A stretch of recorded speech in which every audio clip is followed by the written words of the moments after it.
Let me begin by telling you what no other candidate for president will tell you, and that is that given the realities of the economy and the political life of America today, no president, not Bernie Sanders or anybody else, is capable of dealing with the many crises that we have.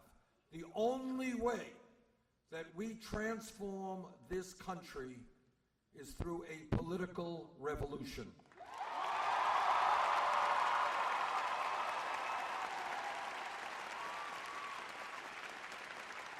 What that means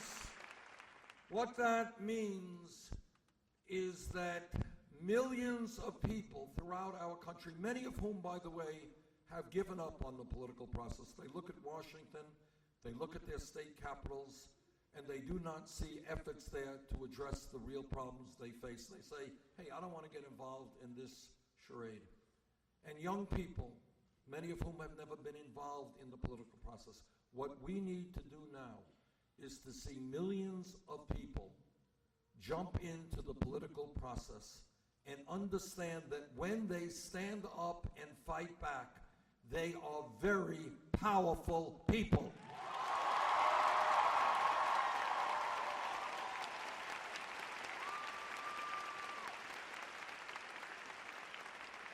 You know, when we began this campaign almost a year ago, we had no political organization, we had no money, we had no name recognition out of Vermont, and we were considered to be a fringe candidacy by the media.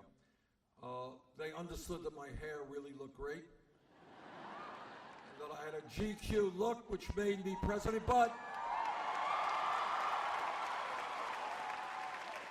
despite all of that, they considered us to be a fringe candidacy. And not only that, we were taking on and are taking on Wall Street, we're taking on corporate America, we're taking on super PACs, we're taking on the corporate media. We are taking on virtually the entire Democratic political establishment.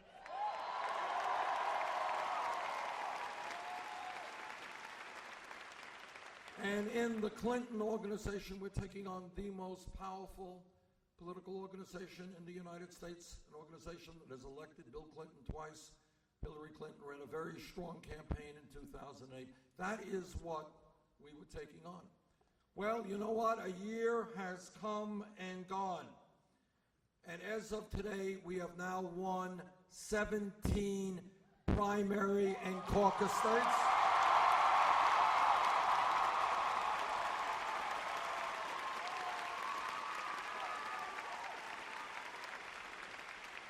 And with your help, we're going to win here in Indiana next Tuesday.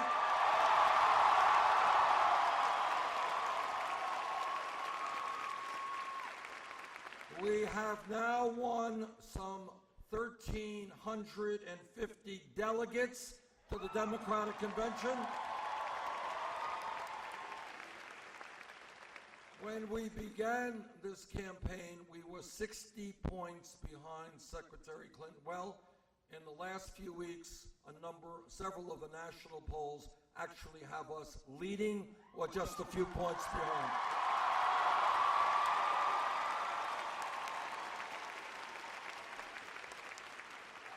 And most importantly and most interestingly, if you look at the last half a dozen national matchup polls between Secretary Clinton and Donald Trump, Bernie Sanders and Donald Trump, in every one of these polls, we are beating Trump badly.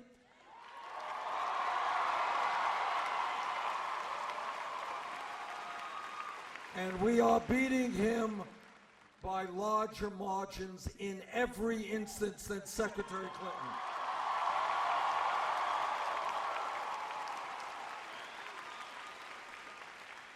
And the political reason for that is pretty obvious, and that is this campaign is getting the support of the vast majority of Democrats, but we are also reaching out to independents.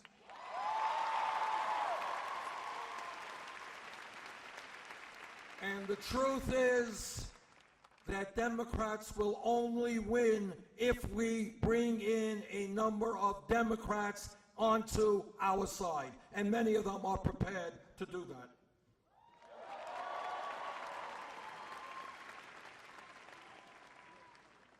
The reason that this campaign is going to win is because we are doing something very unusual. In contemporary American politics, we're telling the truth.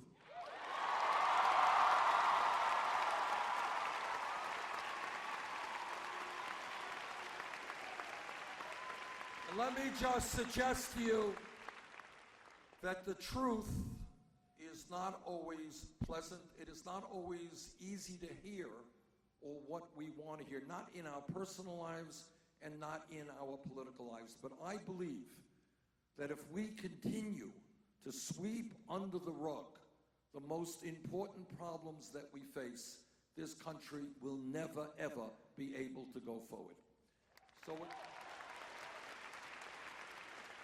And that's what this campaign is about and what the political revolution is about. It is having the courage to face up to the real problems that we face and then address them effectively. Let me mention to you some of those problems that we don't talk about enough, very rarely talked about in the media. Problem number one is today we are living under a corrupt campaign finance system which is undermining American democracy.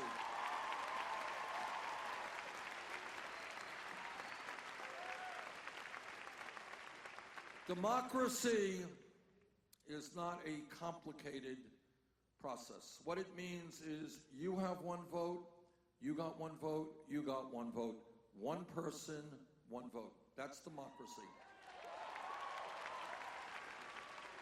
Democracy is not about you having a vote and him spending several $100 million in a campaign through a super PAC to elect candidates who represent the wealthy and the powerful.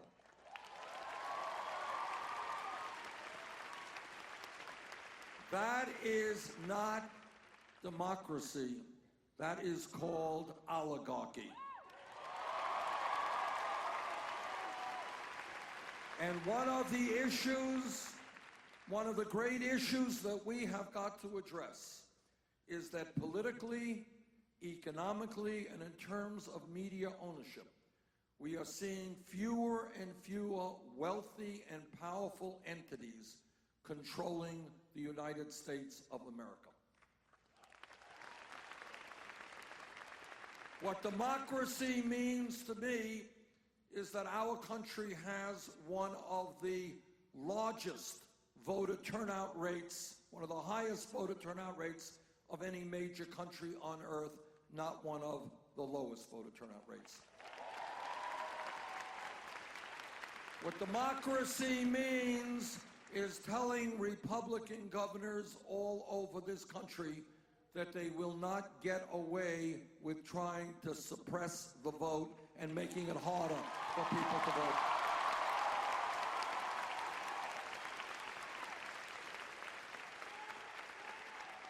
Our job is to think big.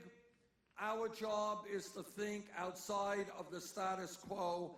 Our job is to think of a democracy when 75, 80% of the people vote, not 40 or 50% of the people voting. Our job is to say that if any person here tonight, whether you're a progressive, a conservative, or a moderate, if you want to run for public office, you should be able to do so without having to beg wealthy people for campaign contributions.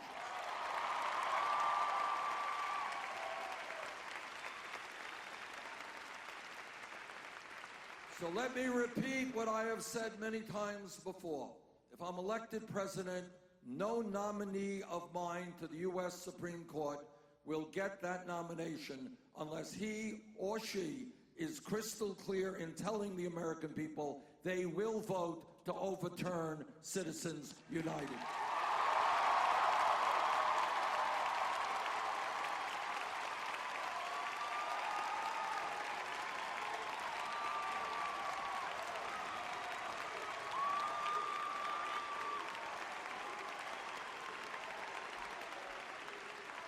So issue number one is to create a democracy now in which ordinary people have the power, not just a handful of billionaires. But that's not all that we have got to do. We have got to understand that today not only do we have a corrupt campaign finance system, we have a rigged economy.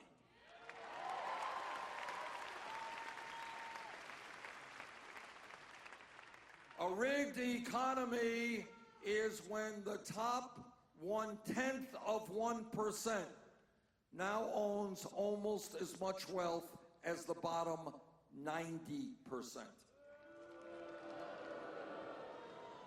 A rigged economy is when the 20 wealthiest people, 20 people, own more wealth than the bottom 150 million Americans, half of our population. A rigged economy is when one family, the Walton family who owns Walmart, one family owns more wealth than the bottom 40% of the American people. But it is worse than that, because a rigged economy is when the wealthiest family in America pays its employees wages that are so low that many of these workers are forced to go on Medicaid and food stamps. And the middle class ends up paying higher taxes to subsidize the low wages paid by the wealthiest family in America. That is a rigged economy.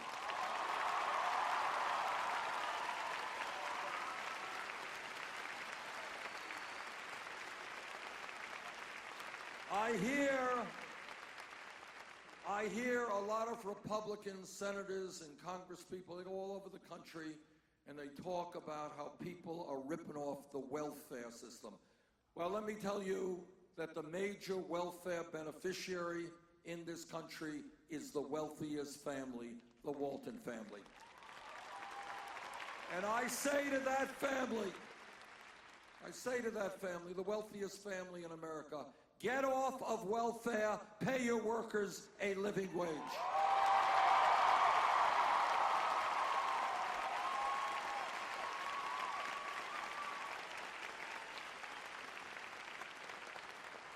This campaign, again, is thinking outside of the box, thinking outside of the ways and the options that television or Congress wants you to think. Question, I want you to think about this one. 40 years ago in this country, before the explosion of technology and cell phones and space-age technology and all that stuff, before the explosion of the global economy, one person in a family, one person could work 40 hours a week and earn enough money to take care of the whole family. The question that we have got to ask is, how does it happen that with all of the technology and the increase in worker productivity, why today does it take mom working 40 hours a week, dad working 40 hours, the kids working, and they still don't have enough money to pay the bills?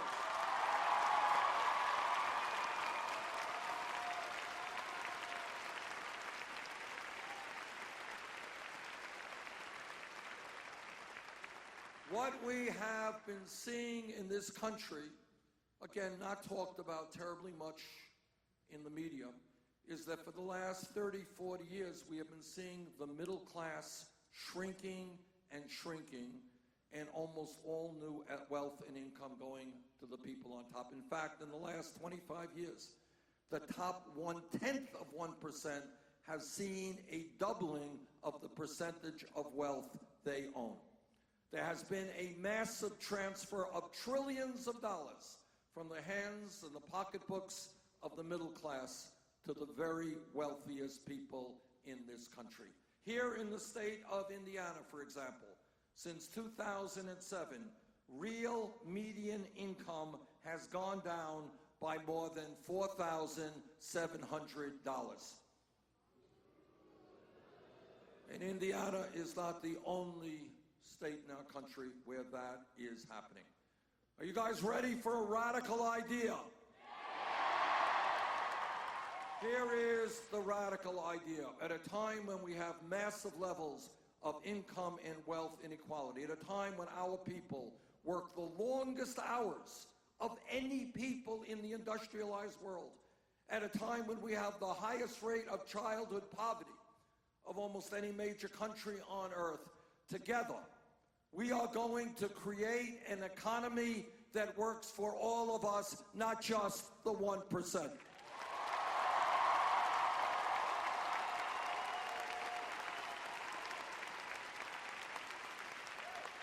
Now, if we were a poor country, and there are, God knows, too many impoverished countries all over the world, we would have a certain type of discussion. And the discussion would be, sure, we want great health care, sure, we want great education, sure, we want a great infrastructure, but we're a poor country. We just can't afford to do that. Brothers and sisters, we are not a poor country. We're the richest country in the history of the world. But nobody knows that because all of the wealth and income, or almost all of it, is going to the people on top. Now, that means that we got to take a hard look at what goes on in America today. Question, any psychologists here? Any psychologists? There we go. Okay. Every psychologist who has studied the issue will tell you that the most important years of a human being's development are 0 through 4. Is that right? All right. That is when we develop intellectually and when we develop emotionally. Think for a moment. Mom is out working, dad's out working. Who's taking care of the kids? Well, all over this country, mom and dad are desperately trying to find quality, affordable child care, and in many cases they can't. Turns out that there are child care workers, people who have the responsibility of providing the intellectual and emotional nourishment that the youngest Americans need. Their wages are lower than McDonald's workers. If we want the young generation to grow, to blossom, to be the kinds of young people that we know they can be, we owe them much more. We owe them a first-class child care pre-K system.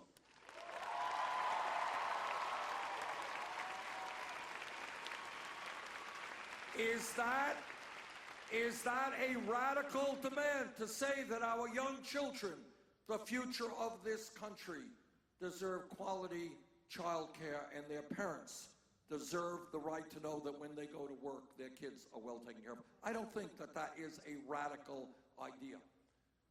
We need in America, when we think about our economy, if you go out to work and you work 40 hours a week, in America, you should not be living in poverty.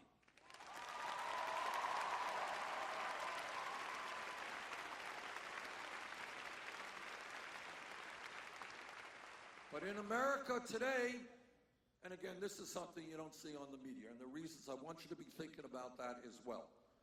Why, what gets on media and what doesn't get on media, and who makes those determinations and for what reasons. But in America today, the wealthiest country in the history of the world, 47 million people are living in poverty. Here in your great state of Indiana, 330,000 children are living in poverty. 16,000 public school students in Indiana were homeless during the 2012-2013 school year. 16,000 children in this state were homeless. Why is that?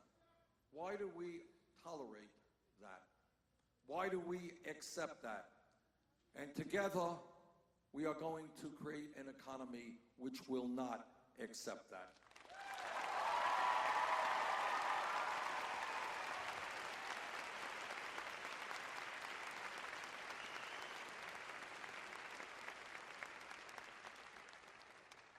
But if you are working in this country and you're you're making $8, $9 an hour, you're not making it.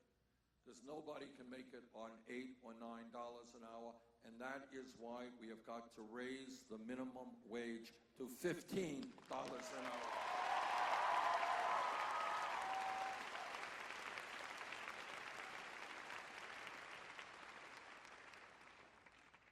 There is an issue of huge consequence that we have very little discussion about, and that is our disastrous trade policies that have cost us over the years millions of good-paying jobs.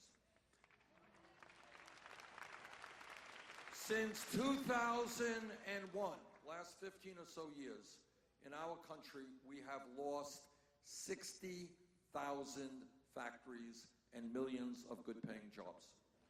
Not all of that is attributable to trade policy, but a lot of it is.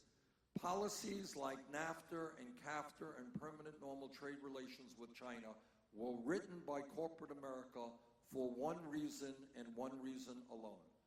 They were determined not to pay people in Indiana or workers in Vermont $20 an hour or $25 an hour.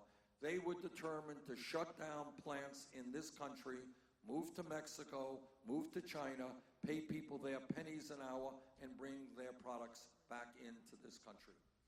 Since the passage of NAFTA in 1994, Indiana has lost 113,000 good-paying manufacturing jobs. In 2014, Caterpillar threw 250 workers out on the street in Lafayette and moved its engine manufacturing plant to China. And in February, Carrier and United Technologies announced it would be shutting down 2 manufacturing plants in Indiana, throwing 2,100 workers out on the street and moving to Monterrey, Mexico, where they can pay workers $3 an hour. And that is a company that last year made a profit of $7 billion and a company that paid its CEO over $14 million in total compensation. But that is the type of corporate greed that is destroying the American middle class. And I say to corporate America that if I'm elected president, those days of greed are going to end. You're not going to throw...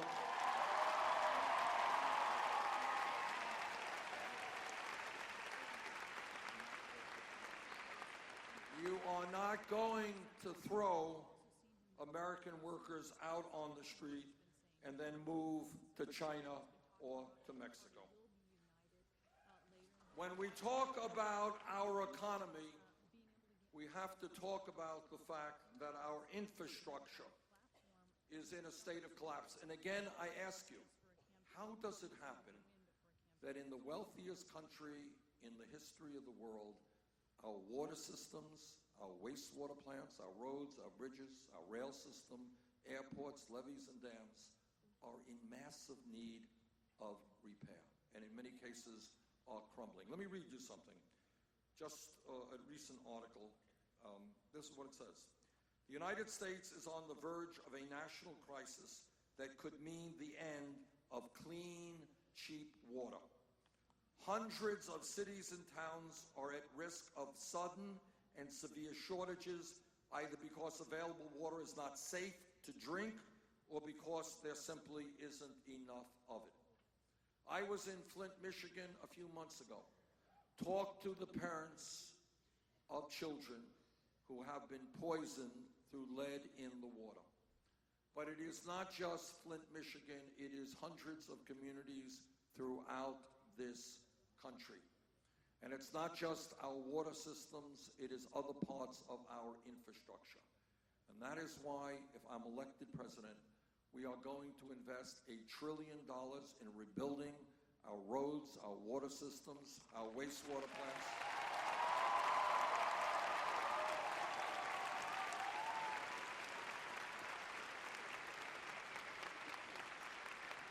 And when we do that, not only do we make America more productive and safer, we create 13 million good-paying jobs.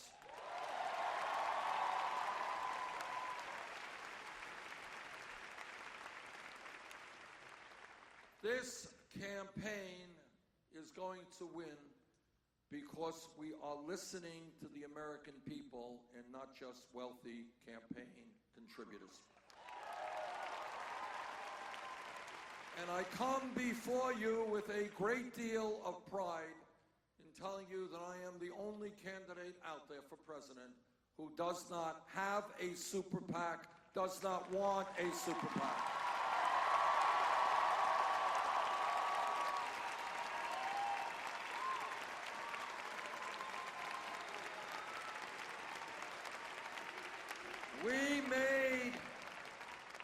We made a decision early on in our campaign that we were not going to ask the drug companies or the fossil fuel industry or Wall Street for money. We don't want their money. We don't need their money.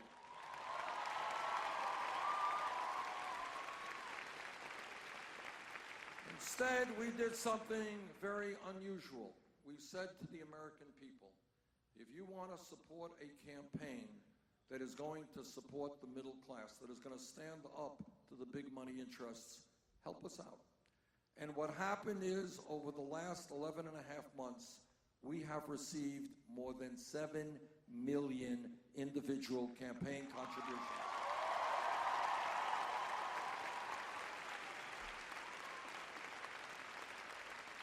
Anyone know what the average contribution is? All right. That's right, $27.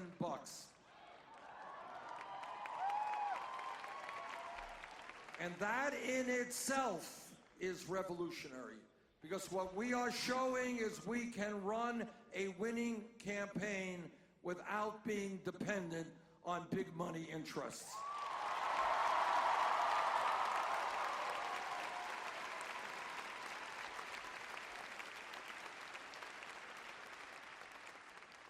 My Democratic opponent, Secretary Clinton, has chosen to raise money in a different way. She has several super PACs and has received $25 million in a recent reporting period from special interests, including $15 million from super PACs, from $15 million from Wall Street.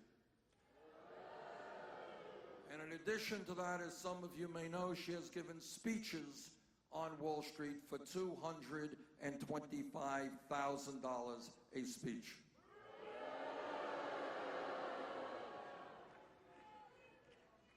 Now, I believe that if you give a speech for $225,000, must be a pretty fantastic speech. Must be a speech that will probably solve all of the crises facing humanity. Must be a speech written in Shakespearean prose.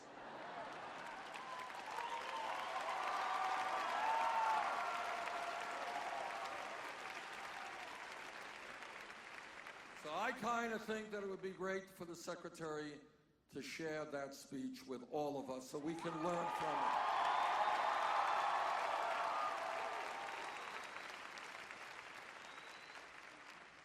Secretary Clinton says, well, she is prepared to release the transcripts if other people do the same. So, no. Are you ready for a major, major announcement? There it is. Hold your breath. It's coming. I am prepared tonight to release all of the transcripts of all of the speeches that I have given to Wall Street.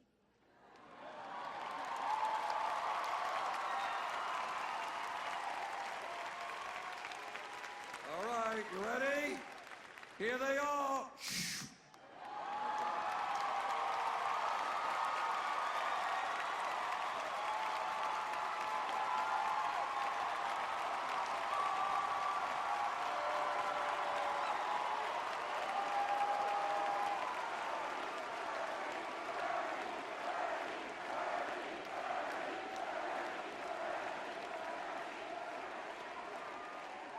Now, of course, I'm being a little bit silly. Wall Street has not yet invited me to give a speech for $225,000. But I gotta tell you, got my cell phone on, I'm waiting. I'm waiting for Wall Street to call, and I don't want $225, I don't want $2, but I do want and would like the opportunity to tell Wall Street what they have done to the American people.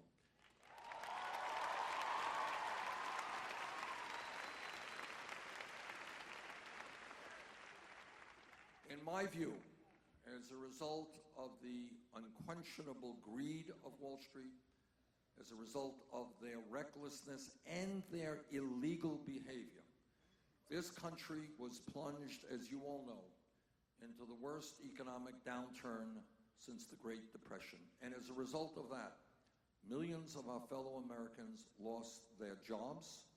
And by the way, many have not yet recovered. Many have lost their homes, and some lost their life savings. That is what Wall Street greed did. And if I were to go before Wall Street, what I would tell them is they were bailed out by Congress against my vote because the leading banks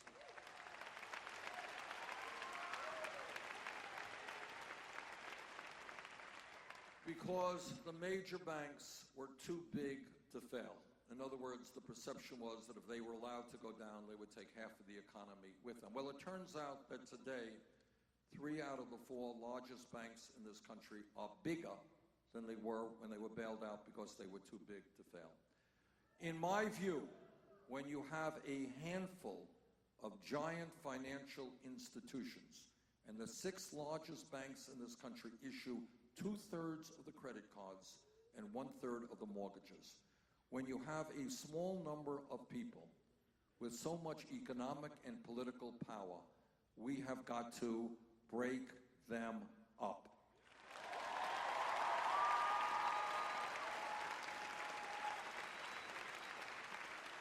We need a financial system that works for small and medium-sized businesses, that works for consumers, not just a financial system that is an island unto itself, only concerned about their own profits.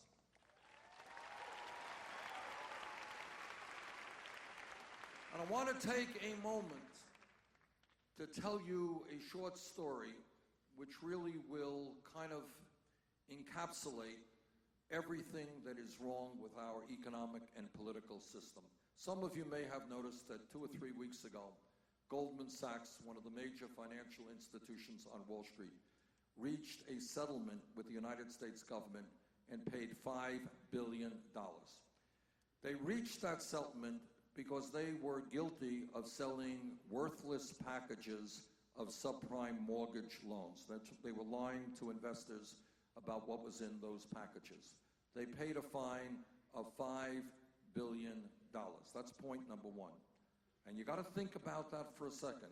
Wall Street is the most powerful economic entity in the United States of America, and virtually all of the major banks have a business model which is based on fraud. Number two, when we talk about the political power of big money interest, Goldman Sachs itself, over the last 25 years, has had 2 executives from their company, from Goldman Sachs, become secretaries of the Treasury. And many other people from Goldman Sachs have assumed very important governmental positions under Republican and Democratic administrations. That is called the revolving door. You know what the revolving door is? You go from Wall Street to government, you do Wall Street's business while you're in government, then you leave and you go back to Wall Street, you make a whole lot more money. Number 3, like many other major Wall Street and powerful corporate interests, Goldman Sachs has made millions and millions of dollars of campaign contributions, and in fact have paid certain speakers $225,000 for an hour's work. All right? Number 4, Point number 4. So you're looking at a fraudulent Wall Street. You're looking at a political system in which power rests with powerful financial institutions. You're looking at their political power coming from major campaign contributions and speakers' fees. But the 4th point that I want to make probably gets the American people angriest of all.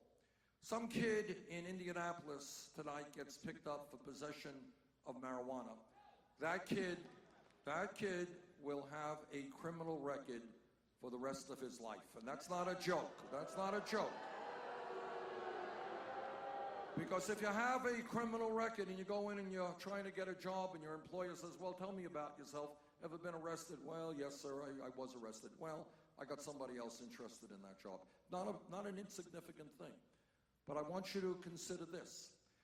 If you are the executive of a major Wall Street firm whose illegal behavior destroyed the lives of millions of Americans, you don't get a criminal record, not at all.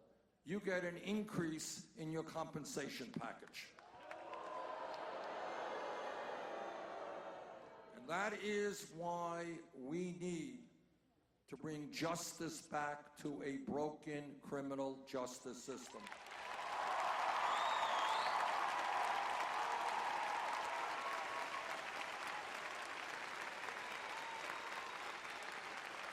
The word has got to go out.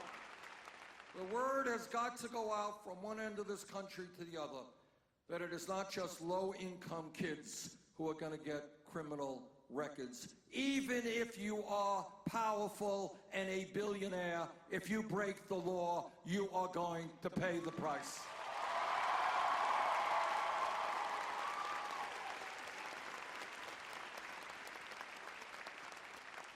While we're on the subject of criminal justice, let me say this.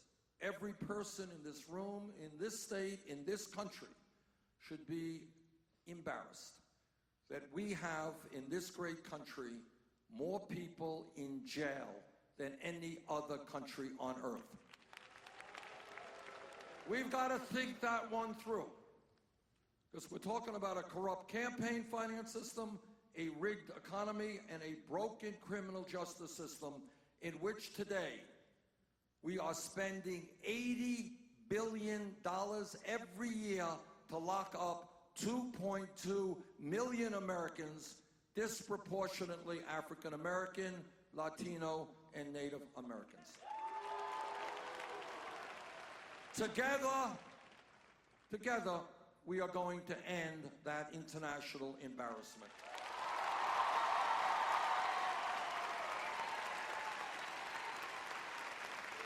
I want this country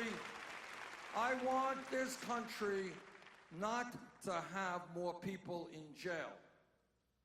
I want this country to have the best educated population in the world.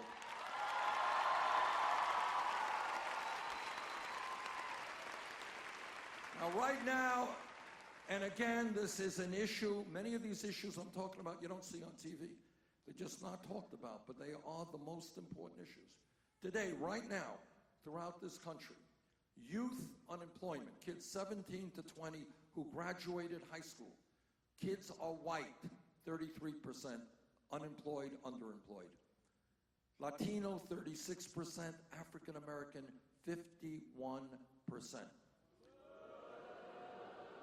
Together, what we are going to do is what makes sense from a human perspective and from a cost-effective perspective. We are going to invest in jobs and education for those kids, not jails or incarceration.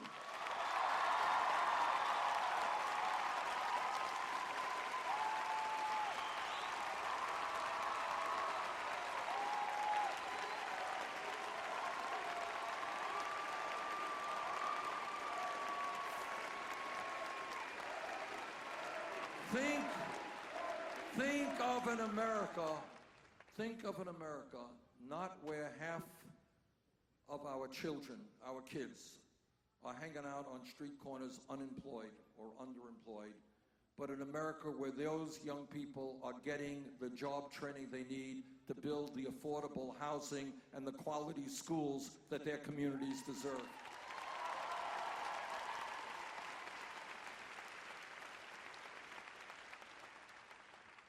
When we talk about criminal justice, it is also important to talk about major local police department reform.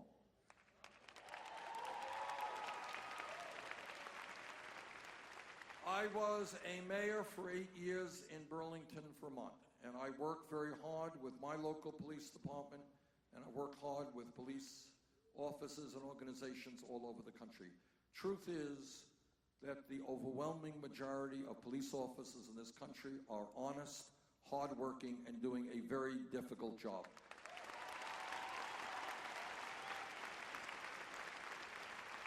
But, as in the case of any kind of public official, when a police officer breaks the law, that officer must be held accountable.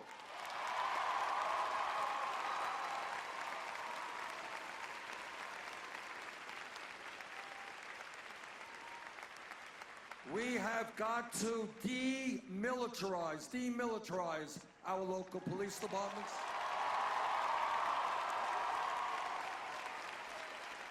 We have got to make police departments look like the diversity of the communities they serve. We have got to end private corporate ownership of jails and detention centers.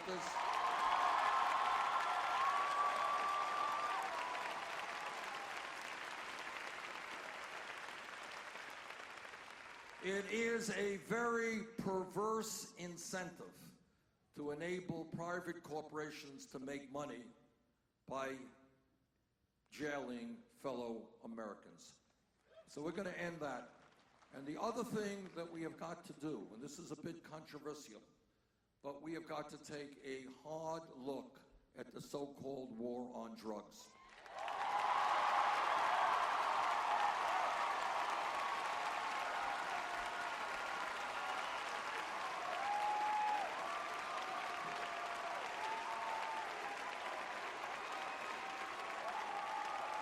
For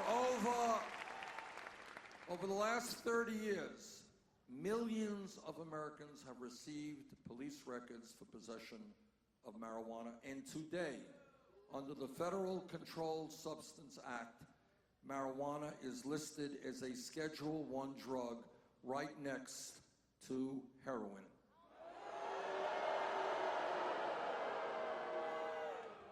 And that is why I have introduced legislation which will take marijuana out of the Federal Controlled Substance Act.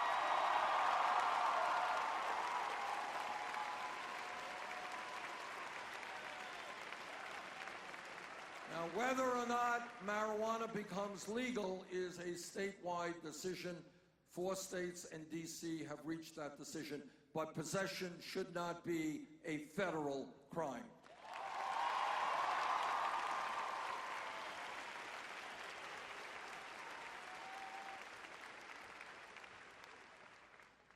This campaign is listening to women.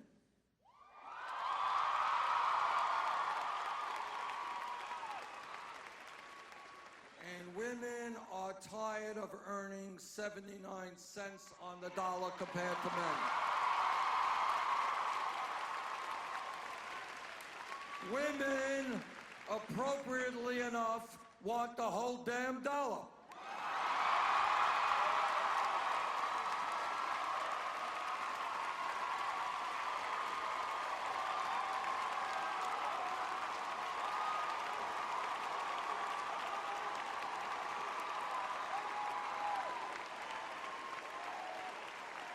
And I know that every man in this room will stand with the women in the fight for pay equity.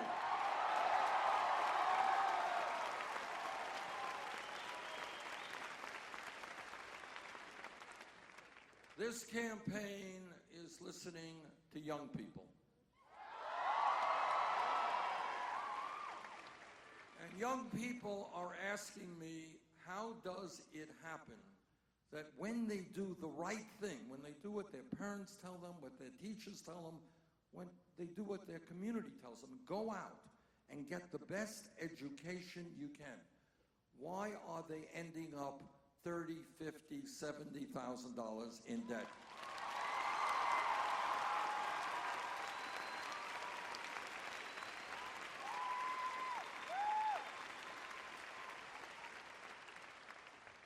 And the other point is, 40, 50 years ago, you had a high school degree. You were pretty well educated. You can go out and get a good middle-class job. But the economy and technology have changed. People today need more education. And that is why, you know, when you think outside of the box and outside of the status quo, you come to the obvious conclusion that public education today in 2016 cannot simply be first grade through 12th grade.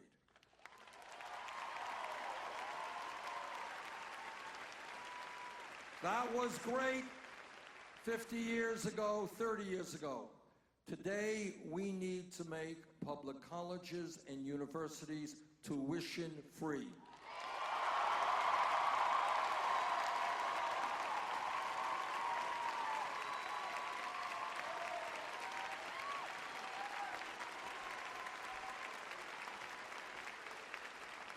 Now think about it for a second. Is this a radical idea? No, it really isn't. The world has changed. People need more education than they used to. And if we believe in public education, it means we make public colleges and universities tuition-free. Now, furthermore, all of you know that in Germany, in Scandinavia, and countries around the world, they're doing it today. Those countries are smart enough to understand that it makes a lot of sense to be investing in their young people and the future of their country.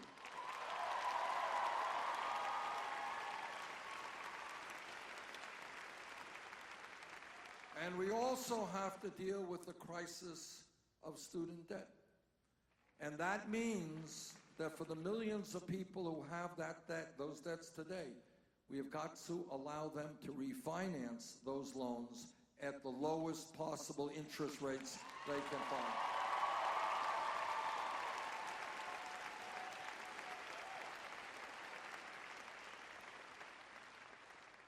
Now, I am criticized for thinking too big. This is just too radical an idea. Bernie, you're Santa Claus, you're giving away all these free things. How are you going to pay for it? Well, let me tell you exactly how we're going to pay for it. 2009, the United States Congress bailed out Wall Street. I believe that now, with Wall Street doing just fine, it is time to impose a tax on Wall Street speculation.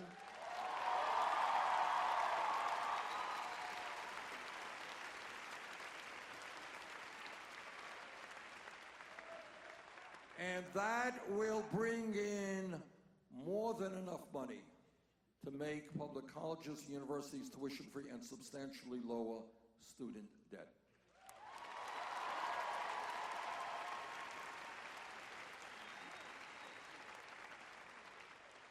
This campaign is listening to the African American community.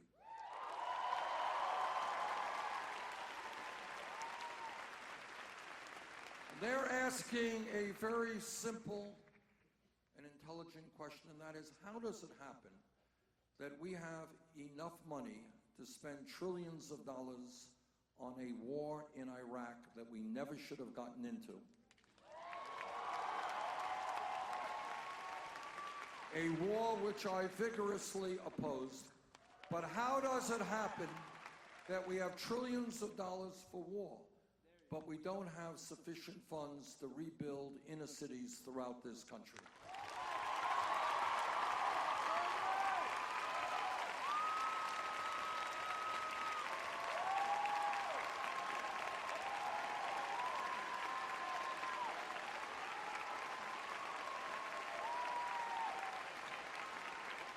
In, in, in Flint, Michigan, children were drinking poisoned water. In Detroit, their public school system is on the verge of a financial collapse.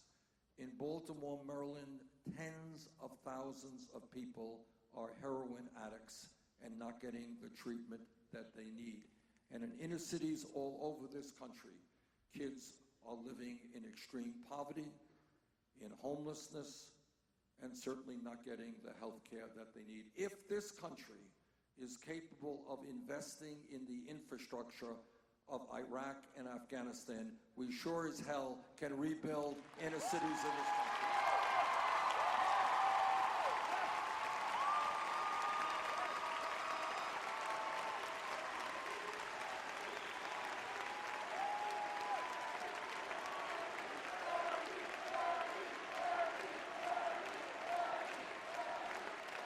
That is called getting our priorities right.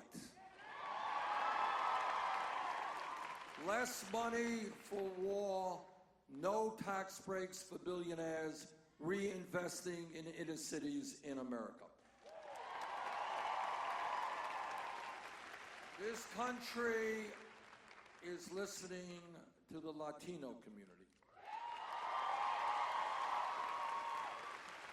And what they are telling me is there are 11 million people in this country who are now undocumented.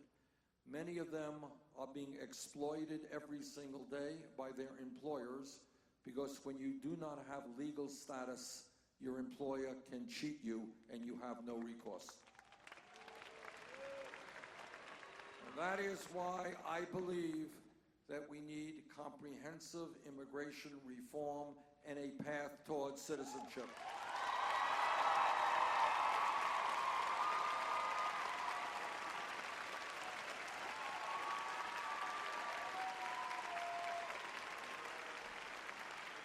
This campaign is listening to a people whose pain is very, very rarely heard, and that is the Native American community.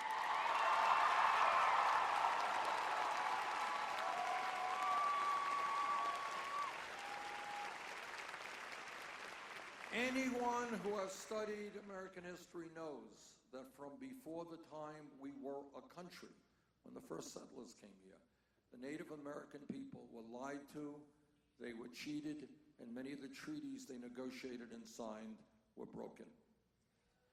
We owe the Native American people more than we can ever repay.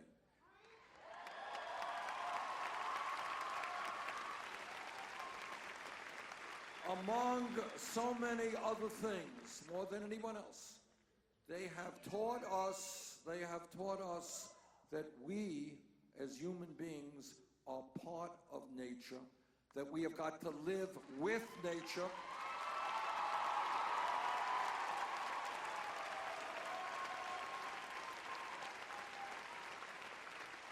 And if we continue to destroy nature, we're going to destroy our own species. That's what they have taught us.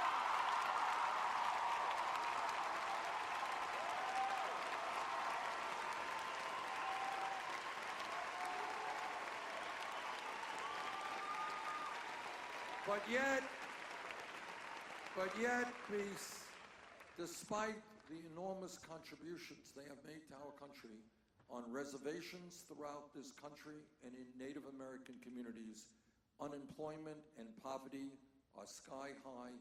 The suicide rate of young people is beyond belief.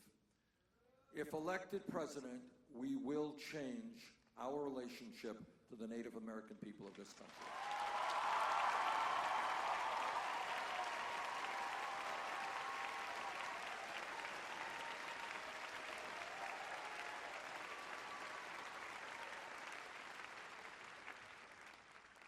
I talked a moment ago about the greed and irresponsibility and illegal behavior of Wall Street and what they have done to our economy. Let me talk for a moment about the greed and irresponsibility of the fossil fuel industry.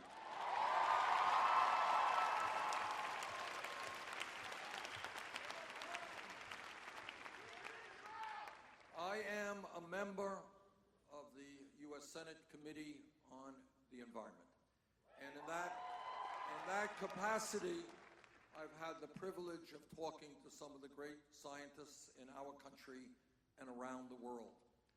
And what they have said without ambiguity and almost unanimously, climate change is real, climate change is caused by human activity,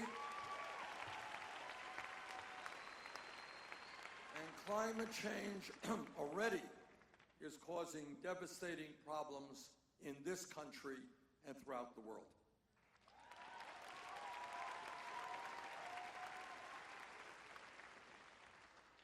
And what they have also told us is that we have a very short window of opportunity to move aggressively, to move boldly, to transform our energy system away from fossil fuel to energy efficiency and sustainable energies.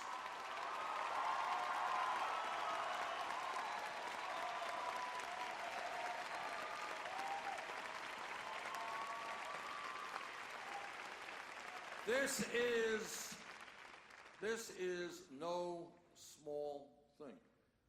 This is like the future of the planet.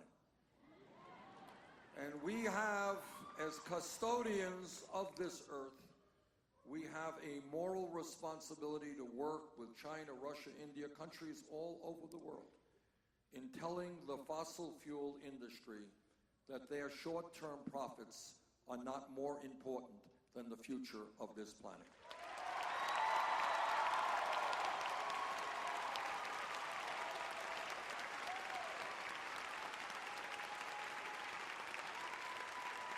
Now,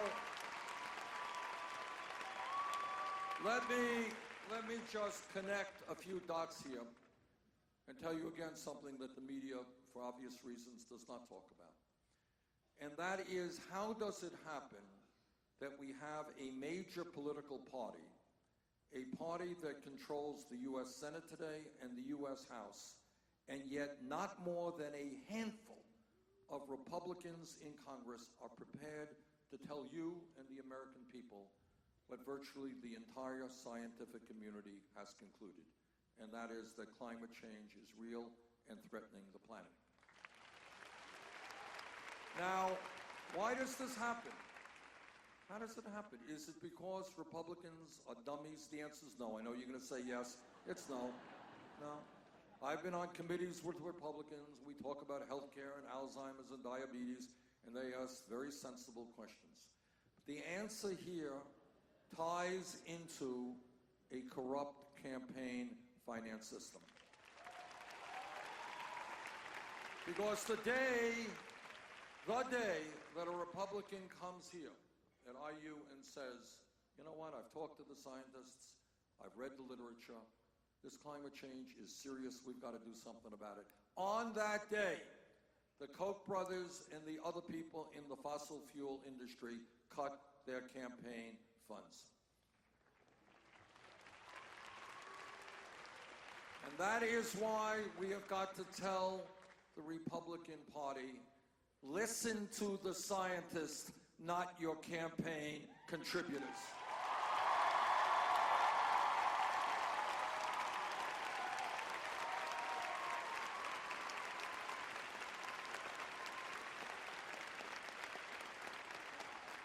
And by the way, when we, not if, but when we together transform our energy system, when we create a modern transportation system that takes cars and trucks off the roads, when we weatherize our homes and our buildings, when tens of millions of Americans have solar panels on their rooftops, and when wind energy becomes far more prevalent than it is today, when all of that happens, we're going to create millions of good-paying jobs.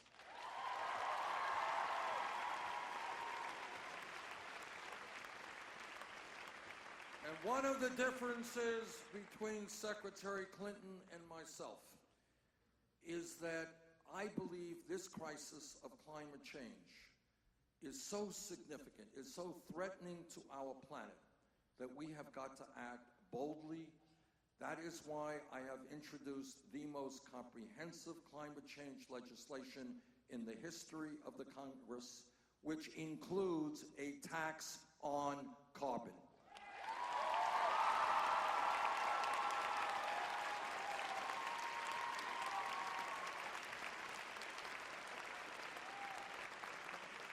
And I would hope very much that Secretary Clinton would understand, given the severity of the crisis, that that is exactly what we have to do. Now, this campaign is asking people, again, to think outside of the box, to ask kind of obvious questions that too often we just don't ask. Questions such as, why is it that the United States of America is the only major country on earth, the only one, that does not guarantee health care to all people as a right?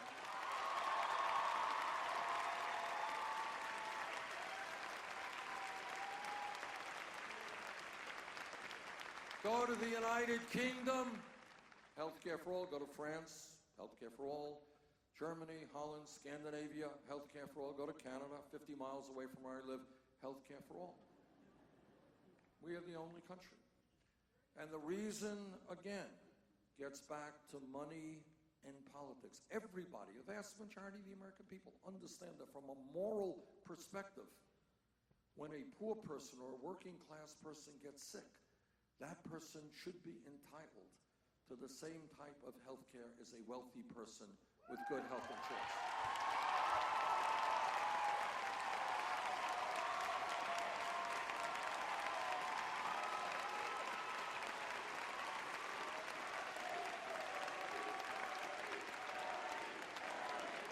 Now, the question is, why haven't we moved in the direction of every other major country? Why is it that today, despite the gains of the Affordable Care Act, why is it that 29 million people still have no health insurance? Why is it that many of you and millions of other Americans are underinsured with high deductibles and copayments? And you know what high deductibles and copayments mean? It means you may not go to the doctor when you get sick.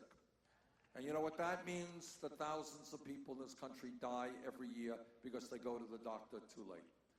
Why is it that in our dysfunctional healthcare system, we pay by far the highest prices in the world for prescription drugs?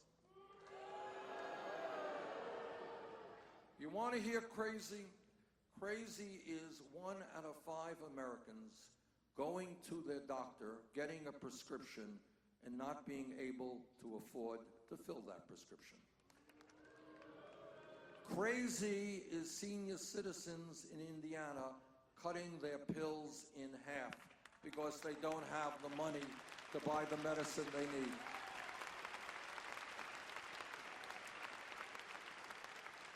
And crazy is the 3 major drug companies in this country last year made $45 billion in profits.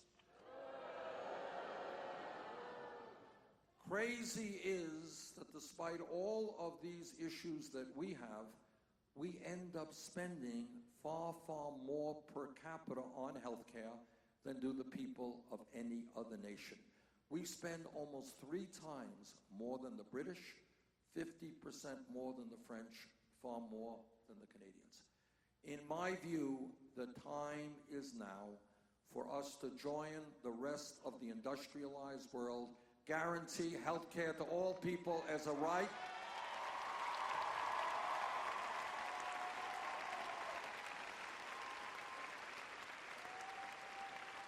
and do that through a Medicare for all single-payer program.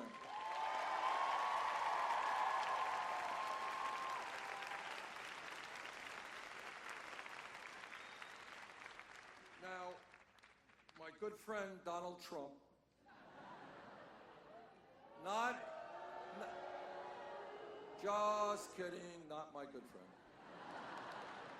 I myself and my wife did not even get invited to his wedding. Can you believe that?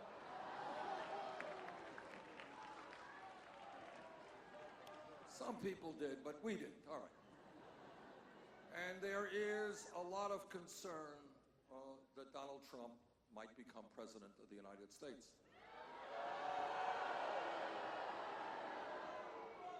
Don't worry, it won't happen.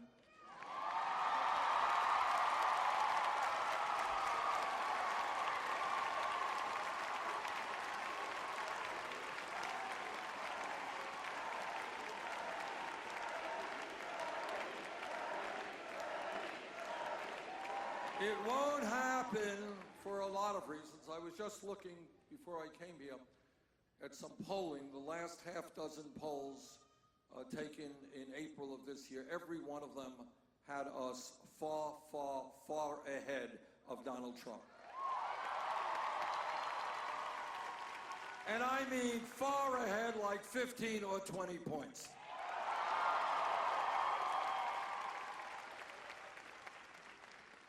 And we were also much further ahead of him than Secretary Clinton.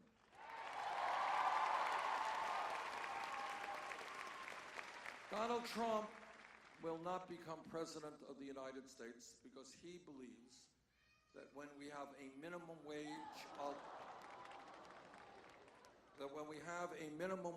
of $7.25 an hour, we should not raise that minimum wage. I think that's nuts.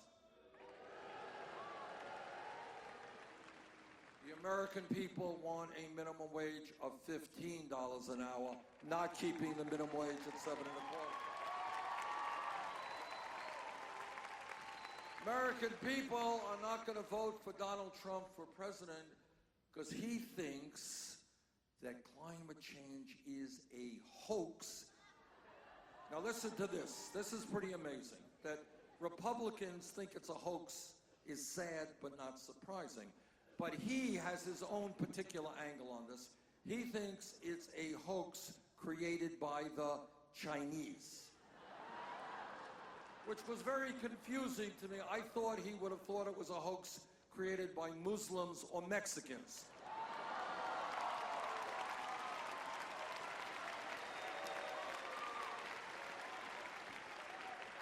Donald Trump is not going to become president because he wants to throw millions of people off of the Affordable Care Act, and he has no alternative. Donald Trump will not become president because in a Republican quote-unquote debate, dare I call them debates, he suggested that wages in America were too high. Donald Trump will not become president because he thinks it's a wonderful idea that we give hundreds of billions of dollars in tax breaks to billionaire families like his.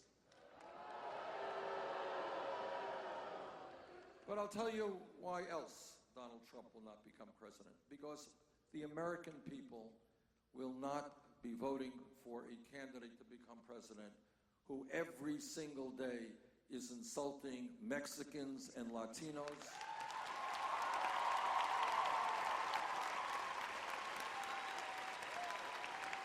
who is insulting Muslims, who is insulting women, who is insulting veterans, who is insulting the African-American community.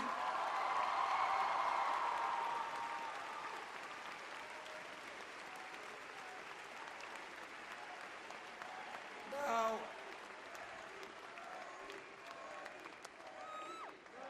that is not the type of candidate, that is not the type of candidate the American people will vote for president. Which is why we can only hope and pray that he gets the Republican nomination.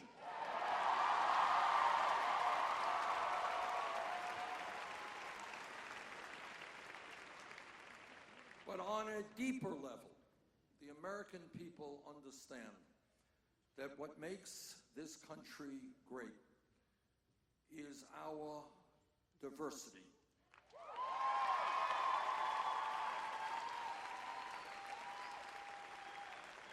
The American people understand that when we come together, black and white, people born in this country, people born abroad, Latino, Asian Americans, Native Americans, gay and straight, that when we come together as a people, that always is stronger and that always trumps dividing us up.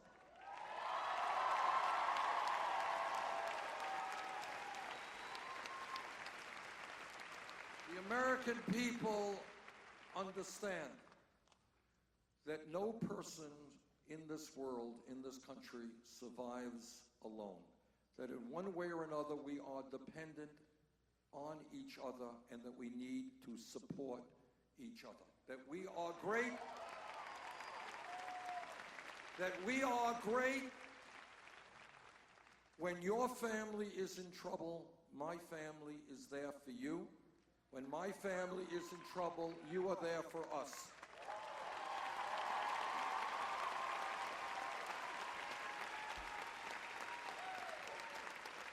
The American people understand that supporting each other always trumps selfishness.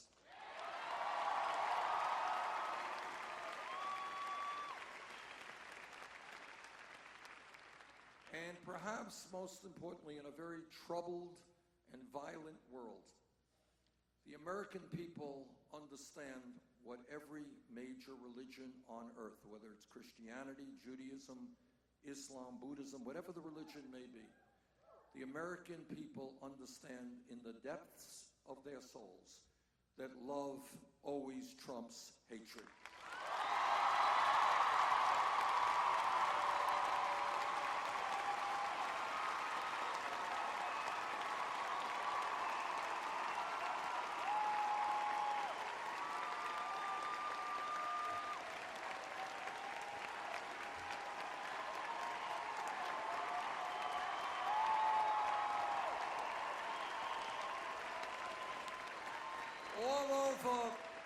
All over this country, the American people are looking at the status quo. They're looking around them and they're saying, why do we have so much income and wealth inequality? Why is it that the middle class continues to decline?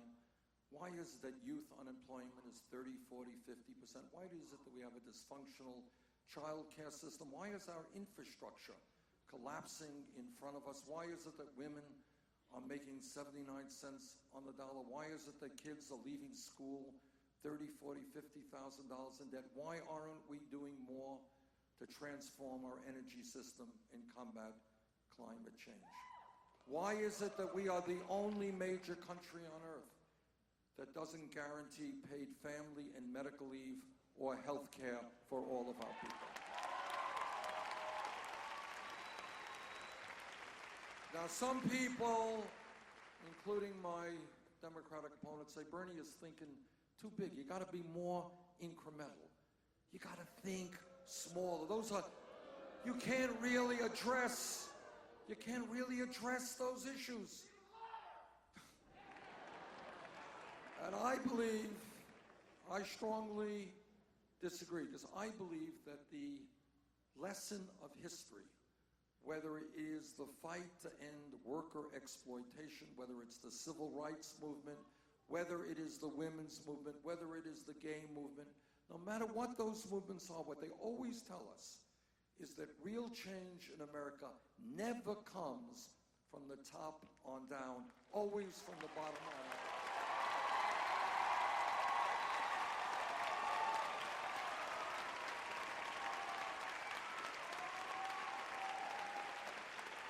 And what this campaign is about, is asking millions of Americans from all walks of life to begin the process of standing up and fighting back of understanding that it is just too late for establishment politics and establishment economics. To understand that when we stand together, we can create a government that represents all of us and not just wealthy campaign contributors.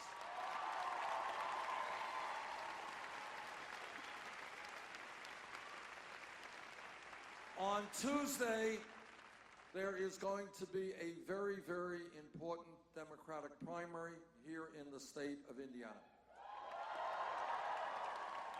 And what I have learned throughout this campaign is that we do well when the turnout is high. We do not do well when the turnout is low. Next Tuesday, let us have the highest voter turnout in Indiana history for a Democratic primary.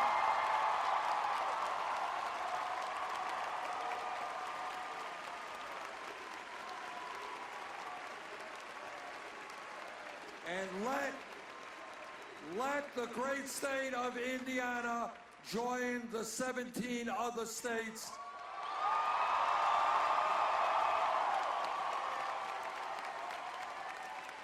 that have said it is time for a political revolution. Thank you all.